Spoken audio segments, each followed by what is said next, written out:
Welcome friends, मैं Somnath Soni target triple S के YouTube channel में आप सभी का स्वागत करता हूं। दोस्तों, कि जैसा आप थंबनेल में देख पा रहे हैं, गुलाम वंश। तो हम गुलाम वंश से संबंधित बात करेंगे। यह भारतीय इतिहास का एक बहुत ही महत्वपूर्ण समय रहा। हमने इसके पहले वीडियो में दिल्ली सल्तनत के बारे में बात किया। दिल्ली सल्तनत पे आए हुए सभी 5 राजवंशों का नाम और उसका समय काल देखें। साथ पे इन 5 राजवंशों में कौन कौन से शासक जो शासन किए उनका नाम और उनका शासन काल भी देखे थे।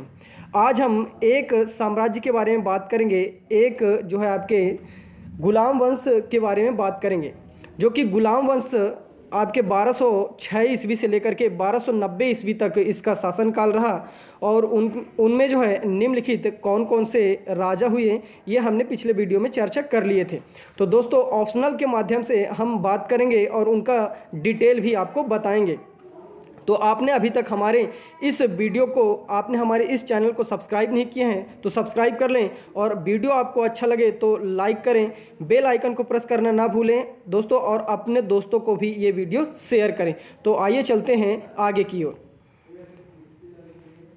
जो आपका पहला क्वेश्चन है, गुलाम वंश का प्रथम शासक कौन था, जिसके आपके सामने 4 ऑप्शन हैं। जिसके लिए 4 ऑप्शन हैं: option A Iltutmish, option B Qutubuddin Aibak, option C Razia Sultan, option D Balban. जिसका राइट आंसर है दोस्तों ऑप्शन बी कुतुबुद्दीन ऐबक। कुतुबुद्दीन ऐबक, जिसका शासनकाल जो है आपके 1206 से लेकर के 1210 तक रहा दोस्तों। ये गुलाम वंश का प्रथम शासक है।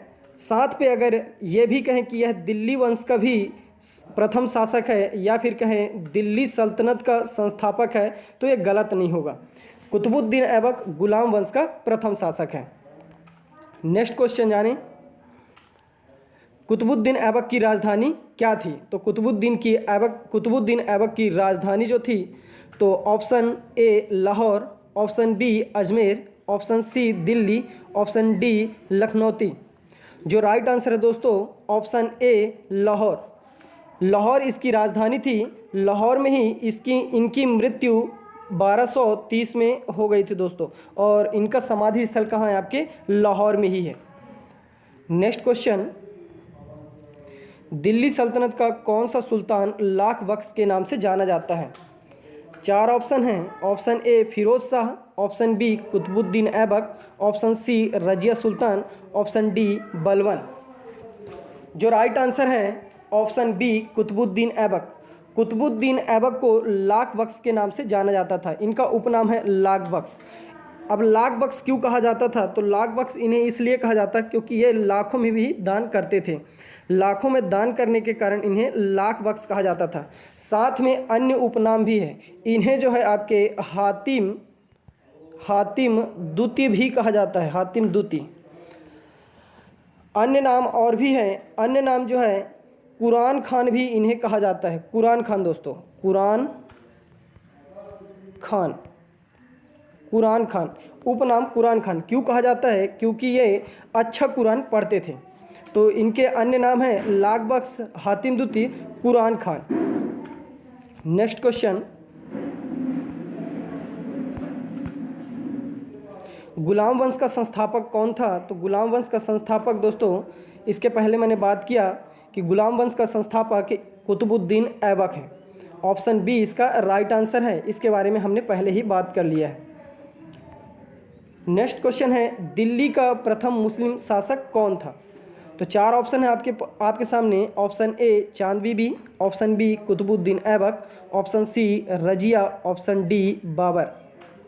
जो कि राइट आंसर है ऑप्शन बी कुतुबुद्दीन ऐबक। कुतुबुद्दीन ऐबक एक मुस्लिम शासक था और दिल्ली पर पहली बार जो है इसने अपना साम्राज्य लेके आया था, अपना साम्राज्य स्थापित किया था, इसलिए इसे दिल्ली सल्तनत का प्रथम मुस्लिम शासक कहा जाता है।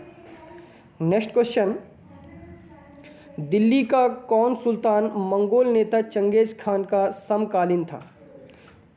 4 option. Option A Iltutmish, option B Alauddin Khilji, option C Razia Sultan, option D Balban. जो राइट आंसर है ऑप्शन ए इल्तुतमिश। इल्तुतमिश जो कि कुतुबुद्दीन ऐबक का दामाद था, जिसका शासनकाल 1210 से लेकर के लगभग 1236 तक रहा, और इसके ही समकालीन मंगोल नेता चंगेज खान था। नेक्स्ट क्वेश्चन, निम्नलिखित में से किसने दिल्ली को सल्तनत की राजधानी के रूप में स्थापित किया था? 4 ऑप्शन हैं दोस्तों। Option A Qutubuddin Aibak, option B Iltutmish, option C Razia, option D Moinuddin Ghori. तो सही आंसर है ऑप्शन बी इल्तुतमिश। इल्तुतमिश को दिल्ली को सल्तनत की राजधानी के रूप में स्थापित किया। इल्तुतमिश को दिल्ली सल्तनत का वास्तविक संस्थापक भी कहा जाता है। दोस्तों आपको याद रखना है कि इल्तुतमिश को गुलाम वंश का वास्तविक संस्थापक भी कहा जाता है। नेक्स्ट क्वेश्चन, इल्तुतमिश ने बिहार में अपना प्रथम सूबेदार नियुक्त किया। 4 ऑप्शन हैं। Option A Iwaz, option B Nasruddin Mahmud, option D Ali Mardan, option C Ali Mardan, option D Malik Jani. जो राइट आंसर है, मलिक जानी को अपना जो है बिहार का क्या सूबेदार नियुक्त किया था? कौन? आपके इल्तुतमिश ने। नेक्स्ट क्वेश्चन, दिल्ली का वह प्रथम सुल्तान कौन था जिसने नियमित सिक्के जारी किए तथा दिल्ली को अपने साम्राज्य की राजधानी घोषित किया? 4 ऑप्शन, नसीरुद्दीन महमूद, इल्तुतमिश, आराम शाह, बलबन। जो राइट आंसर है इल्तुतमिश है। दोस्तों इल्तुतमिश अपने शासनकाल में 1210 से लेकर के 1236 तक इसने अपना 2 सिक्का चलाया था। 2 सिक्के का क्या नाम था? तो एक का नाम था जीतल और एक था आपका टका। जीतल वो आपके तांबा का बना हुआ था, और चांदी का बना हुआ क्या था? आपका टका। तो टका चांदी से बना हुआ था, जीतल जो था आपके तांबे से बना हुआ था। तो आपको याद रखना है। नेक्स्ट क्वेश्चन, किसके शासनकाल में मंगोल प्रथम बार सिंधु के तट पर देखे गए? Option A Balban, option B Iltutmish, option C Qutubuddin Aibak, option D Razia. तो इसका राइट आंसर है इल्तुतमिश। इल्तुतमिश के समय काल में मंगोलों को प्रथम बार सिंधु नदी के तट पर देखे गए थे। नेक्स्ट क्वेश्चन है, 2.5 दिन का झोपड़ा क्या है?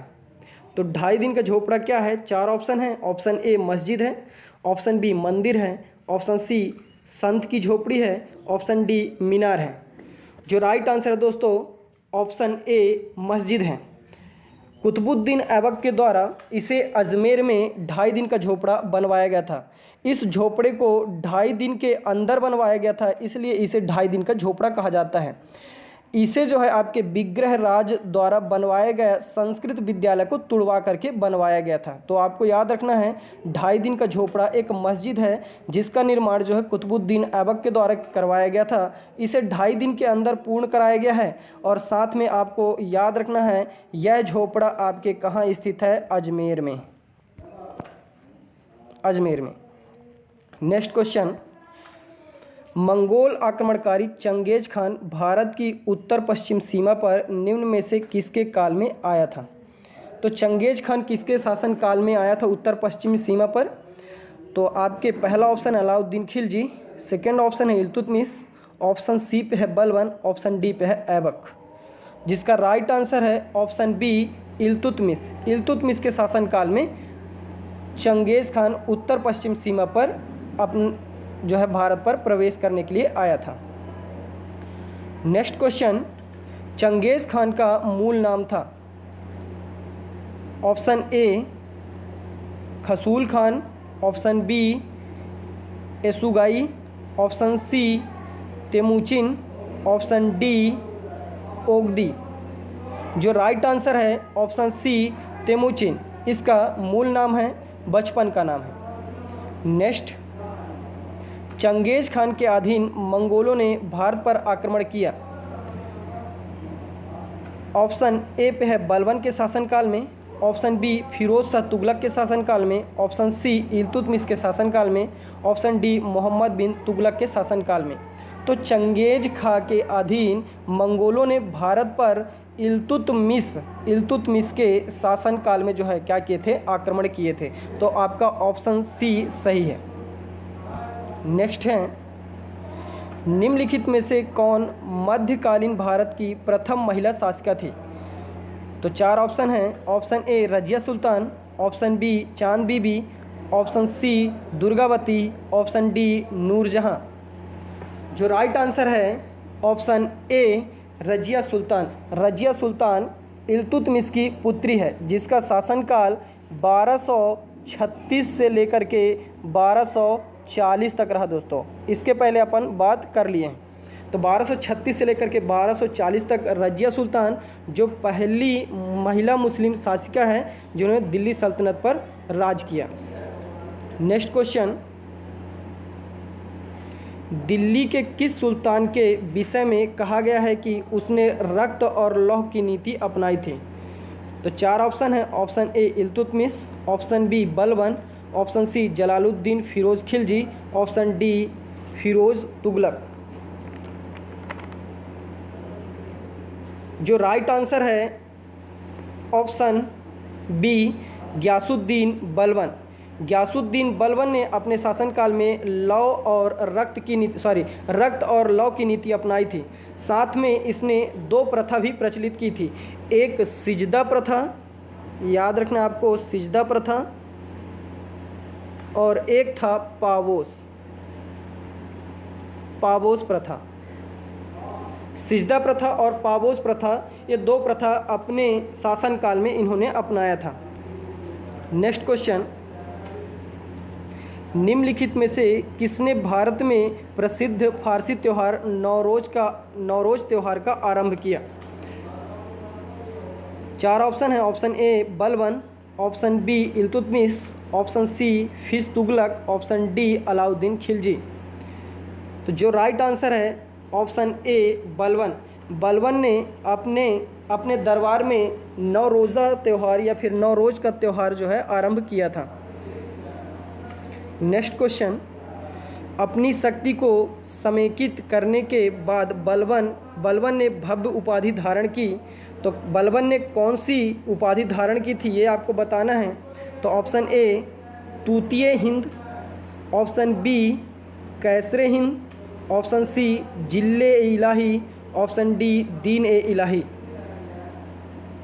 जो आपका राइट आंसर है ऑप्शन सी जिल्ले इलाही। तो जिल्ले इलाही उपाधि का धारण किया था कौन? आपके गियासुद्दीन बलबन ने। नेक्स्ट क्वेश्चन है, निम्नलिखित में से किसने प्रसिद्ध कुतुब मीनार के निर्माण में योगदान नहीं दिया? तो आपको बताना है कि निम्न में से कौन जो है आपके कुतुब मीनार बनवाने में या फिर कुतुब मीनार के निर्माण में योगदान नहीं दिया।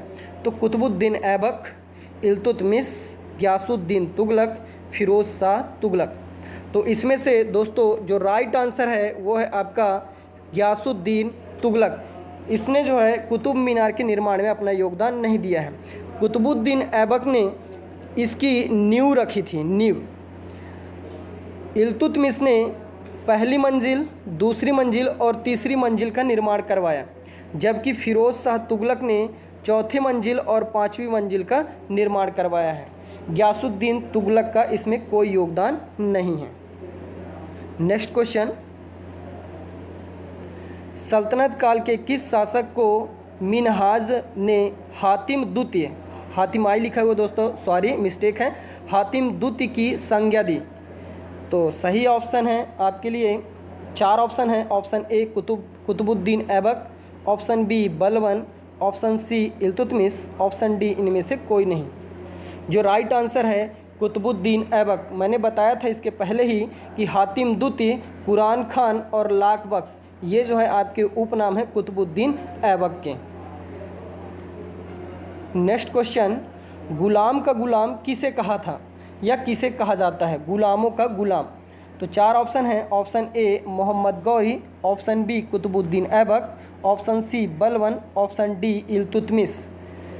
जिसका राइट आंसर है आपका ऑप्शन डी इल्तुतमिश। गौरी का गुलाम कुतुबुद्दीन ऐबक, कुतुबुद्दीन ऐबक का गुलाम इल्तुतमिश, इसलिए इल्तुतमिश को गुलामों का गुलाम कहा जाता है दोस्तों। नेक्स्ट क्वेश्चन है,